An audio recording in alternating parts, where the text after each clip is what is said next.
القتال. قتل أطفال اليمن، تبذير أموال المسلمين، منع الناس من الحج، قتل وتقطيع المعارضين، اعتقال الناشطين. خلصت؟ لا يجوز الخروج عن ولي الأمر. شيخ البلاط فاز.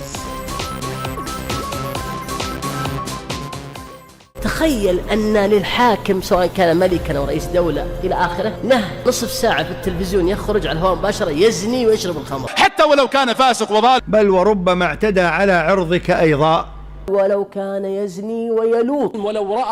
ولو رأى الولي أن يقتل ثلث الشعب من أجل يسلم الثلث الآخر لأذن له الشارع الإسلامي.